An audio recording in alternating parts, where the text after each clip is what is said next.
welcome to Carbonear. We're here at SeaSpun Yarn and Coffee House. Why don't you come on in and have a gander around?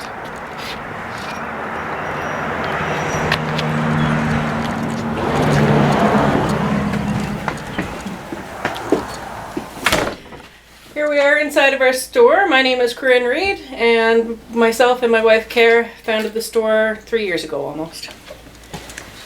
We tried to highlight the Fair Isle knitting community and bring in yarns that weren't typically available in Canada or especially here in Newfoundland.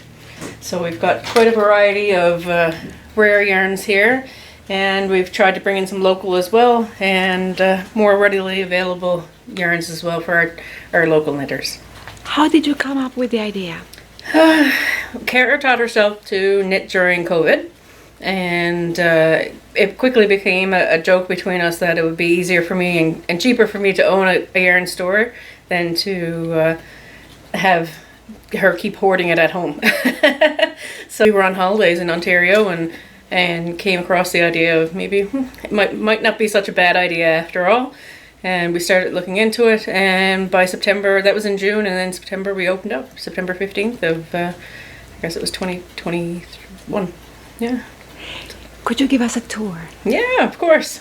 So here we have our own hand-dyed, we've gotten into our own hand-dyed, and then we've got our own special line of Take a Trot on a Mozzie Day. They are done to match photos of Newfoundland scenery that our clientele has sent in, and we've kind of try to incorporate that into our yarn supply, and we've found that many people have a connection with it and want to purchase it for that reason alone. So we've got that. We're taking care of our spinners with our braids. We've got mohair. This is mostly Atlantic Canada section. Our cascade is kind of just a bulk. Every day on the lower end of the price range for most of our customers, which is great. And then of course we've got our Briggs & Little, which is a traditional Newfoundland staple. And then we have McCausland Mills from PEI. We find a lot of our rug hookers love these as well, because they come up with a bunch of different colorways that Briggs & Little doesn't naturally have. And we're so grateful to have our relationship with those guys. And we have some Richard DeVries from Ontario. Richard does an amazing job of doing colorways and doing kits up so that we can do special little kits for hats and stuff like that. We have our Saturday group comes in, and one of our main people is Sheila. She does most of our store knitting for us. She's an amazing, whips everything up in no time, and anything we throw at her she can manage to come up with in no time. We've got our spinning wheels, some baby yarn. Then we get more into our European line. We've gotten some Blacker Yarns is from the UK. Then we have Le Biche and Bush. It is from France. It's actually Shetland wool taken to France, dyed and reworked and brought into here, thankfully. We have Marie Wallen. Marie Wallen is a well-known UK designer who came up with her own our yarn line. She's now got some Aran weight out as well. We just haven't been fortunate enough to get it in yet. She's gotten all kinds of books to go along with her yarns, and we find a lot of Fair Isle workers absolutely love her designs and wool to work with it. Here we have Jameson Smith and Jameson Shetland and Jameson Smith. They're both out of the Shetland Isles.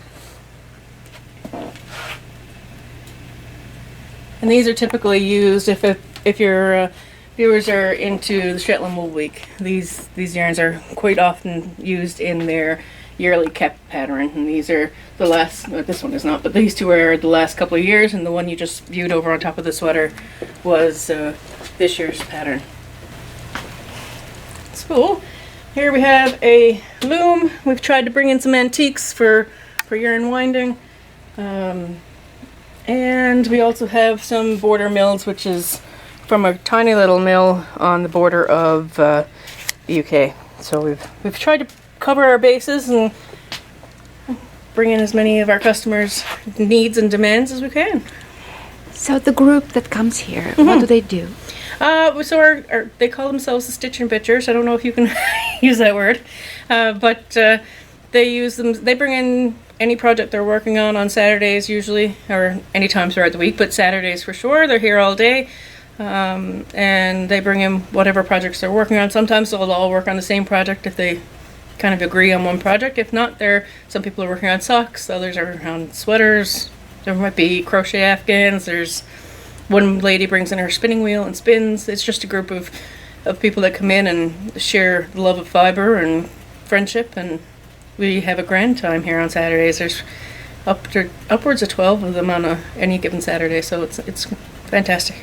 Do you get the orders from outside the province? We do, yeah. We have orders worldwide. We've sent wool to Spain, Portugal, New Zealand. We've sent, so it's fantastic. Unfortunately, the province we're so isolated here that the cost of shipping is a little more expensive than most, but we've kind of made do and try to help customers as much as we can to alleviate the cost. Do you give classes, courses? We do, yeah. We do offer classes and courses. Sometimes it's on a need basis. Some people just like individual classes, where others we kind of put together a project. Sometimes this last Christmas we did a stocking class, and now socks is a staple class that everybody kind of wants to do 2 or 3 times a year. Whatever's kind of in season at the time, or whatever is popular at the time, we'll run a class on that and go from there. What plans do you have for this summer? We were fortunate enough to have a couple of tour buses coming through this summer from New Brunswick, so it should be a busy summer for us. Last summer was very busy with tourists. We have an event coming up on Sunday for socks, sheep to socks with Heritage NL, where we'll be just demonstrating sock knitting as well, processing here. What's it like in winter? It was funny, when we first opened, we thought winter would be our busy season for wool. We thought that everybody would be knitting in winter time, but unbeknownst to us, it was quite the opposite. That summer tends to be our busy season for wool, and everybody is knitting all summer and fall long to try to get their Christmas projects done. And then Christmas time until now is quite slow for us. So we've kind of incorporated a food portion to our store. So when the wool is down, the food brings us through, and the opposite goes for the rest of the time. Here we have one of our cricket looms.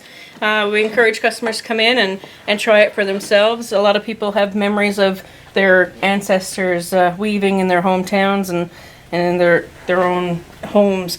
So we encourage customers to come in and kind of pull the yarn through, and this is cotton, and kind of see how they can create the designs themselves.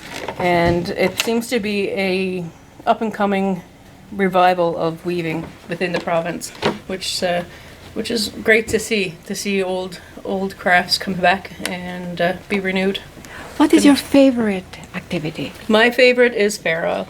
I love seeing the pattern develop and come into fruition, and sometimes you follow the pattern, sometimes you go off on your own tangent and see what develops out of that, and it's a fantastic way to spend an afternoon or an evening. Or it's very often you won't see, if you're an avid knitter, you won't see many people sit down without anything in their hands. So it's nice to see that the new generation is picking it up. It's not just the older folks now that are doing it, it's younger and younger folks. We had a gentleman in, he was 12 years old the other day with his mother, and his mother sent me a picture afterwards of him knitting a sock. So it was quite good to see. Do you have a message for the viewers? Keep creating. It's don't be afraid to try, and a mistake is only in your eyes. No one else is going to notice it.